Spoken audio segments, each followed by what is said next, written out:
Tenang. Tenang.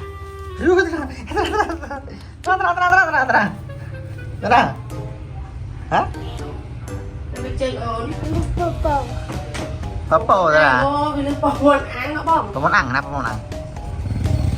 Bỏng bỏng ăn. Cắm nhặng. Có món ăn. Hả? Hả ra kìa.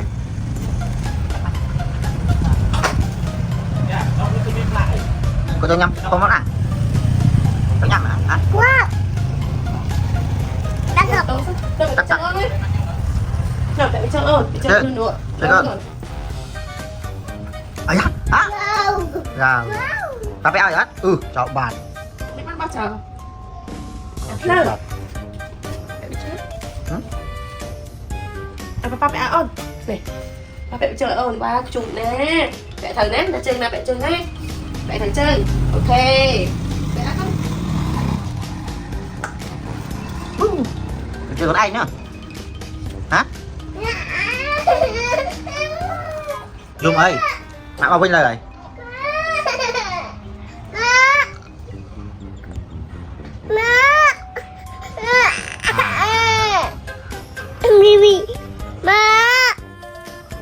Mẹ bao Vinh lời rồi, hỏi trời. Mẹ bao Vinh lời rồi, hỏi trời. Mẹ bao Vinh lời hỏi trời. Hả? Hỏi trời. Mẹ bao Vinh lời hỏi. Nè, mấy con này. Mấy con này nè, vừa rap con này. Hey, mẹ bắt sao đây ghê nè. Anh beri ghê nè. Beri cho dễ.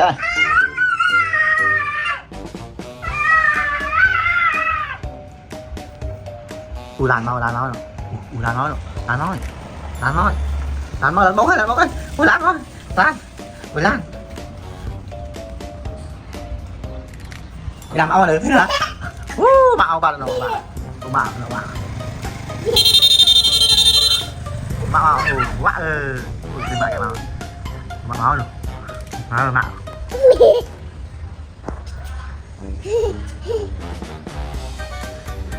Bà chết đấy. Bà chết đấy mạo hả? Mạo bó đó.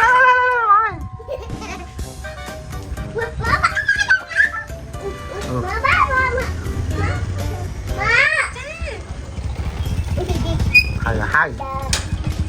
Tao lại chơi. Chơi Vinh. Dạ đua bao nhiêu? Tao chơi đua mà. Chị bạn chơi con ai đi, cài men. Ôi, cài nè, chị bạn chơi con ai. Đây con bạn chơi ập cho bác không? Có đắt không? Để trẻ. Để chơi. Còn này. Bye bye, là chơi thử bài hả?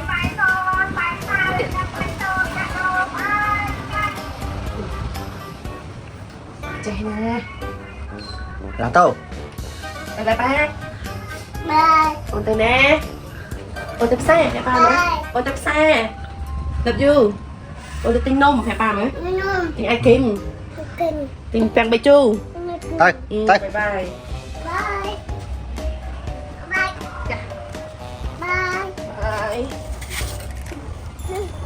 Bye.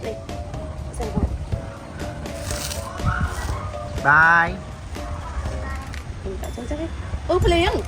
Bà chọn bà Vinh dân. Lên.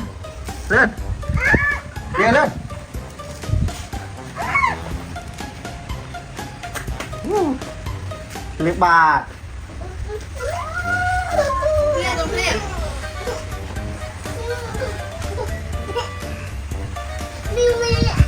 Liếc anh liền. Không.